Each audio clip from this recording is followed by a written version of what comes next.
Pensée Noire Magazine et le site MyAfrica Info initient une campagne de sensibilisation contre la dépigmentation et l'acceptation de soi du 1er au 8 mars 2021. Baptisée S'aimer au naturel, elle verra la participation de femmes à multiples aptitudes, artistes de la chanson, activistes, blogueuses, présidentes d'ONG et entrepreneurs à travers des Facebook Live, interviews, audio, vidéos, documentaires, musique et articles. S'aimer au naturel, stop à la dépigmentation, valorisons notre peau. Pour ne rien rater de la campagne S'aimer au naturel, suivez-nous sur nos réseaux sociaux Pensée Noire Mag et MyAfrica Info.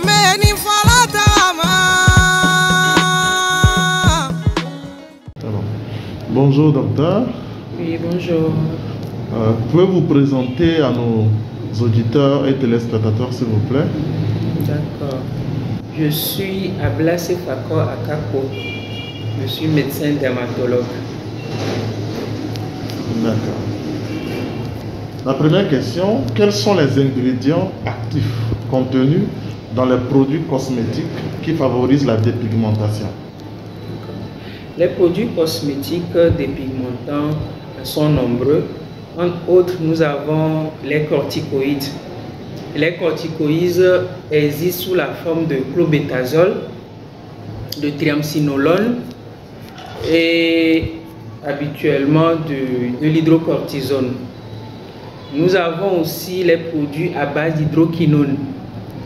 Normalement, l'hydroquinone qui doit être dans les produits, le pourcentage ne devait pas dépasser 2%. Parce qu'on l'utilise pour certains traitements. Il y a des dermatoses dans lesquelles on utilise l'hydroquinone. Donc, le pourcentage ne doit pas dépasser 2%, mais on constate que dans les produits dépigmentants, ça dépasse les 2%. Nous avons aussi les dérivés de la vitamine A. Il y a les dérivés mercuriels, nous avons l'acide kojique et il y a aussi le glutathion. Le glutathion, c'est un actif qui est en vogue actuellement, qu'on utilise beaucoup dans la dépigmentation. Nous avons aussi les éclaircissants naturels à base d'acide de fruits. Bon, ces éclaircissants à base de fruits n'éclaircissent pas rapidement, c'est progressif. Ça fait que souvent les utilisateurs ne l'aiment pas trop, si on veut dire, parce que ça ne dépigmente pas rapidement comme les autres actifs. Oui, voilà en gros ce qu'on peut dire. D'accord, merci docteur. Maintenant, en ce qui concerne les conséquences, quelles sont les conséquences de la dépigmentation pour la peau? Les conséquences habituellement sont fonction des produits utilisés. Mais bon, bref, on va les englober. Il y a ce qu'on appelle les dyschromies. Les dyschromies, c'est le fait que chez la même personne, on a les taches noires. Tantôt, une partie du corps est noire, tantôt c'est clair. Hein, c'est comme si la personne a une peau de tigre. Hein, c'est parchemin de part et d'autre. La coloration est différente. Il y a aussi les infections cutanées. Les infections, habituellement, c'est les infections bactériennes, les infections parasitaires, les infections virales. Nous avons aussi les troubles trophiques. Les troubles trophiques, c'est les vergetures. Normalement, on peut faire des vergetures quand on maigrit rapidement ou bien quand on grossit, ou bien les femmes enceintes font les vergetures. Mais au cours de la dépigmentation, on voit que ces vergetures sont multipliées et on les voit un peu partout sur le corps. On peut avoir une accentuation de l'acné. L'acné, habituellement, on l'a au niveau du visage, un peu au niveau de la poitrine ou bien du dos, mais au cours de la dépigmentation, surtout quand on utilise les produits à base de corticoïdes, on constate que les acnés là, il y en a plus, et ça prend pratiquement tout le visage, tout le tronc. On peut arriver à avoir, lors de l'utilisation des corticoïdes, surtout à long terme, on peut faire des cancers de peau. Parce que normalement, la peau protège contre les rayons solaires. Donc, quand on utilise les dépigmentants, ça empêche la peau de jouer ce rôle. Donc l'exposition prolongée aux rayons là peut entraîner à long terme des cancers de peau. Nous avons aussi l'hyperglycémie et l'hypertension. On sait que naturellement, quand on vieillit, on peut être apte à avoir ces deux pathologies-là.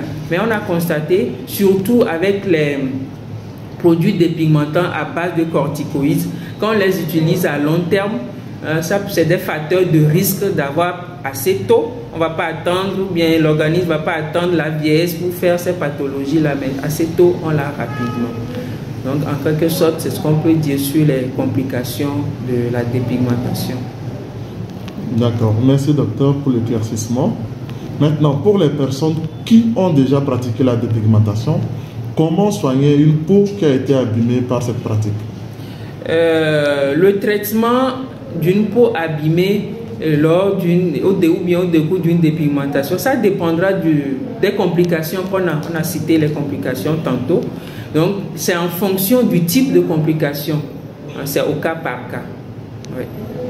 D'accord, merci docteur. Maintenant, quels sont vos conseils pour rendre sa peau plus éclatante ou propre comme les gens le disent souvent? Bon, à mon avis, je pense que habituellement on fait déjà ce qu'il faut pour avoir une peau propre. Il faut éventuellement avoir une routine. C'est ce qu'on fait déjà. On se lave avec un savon.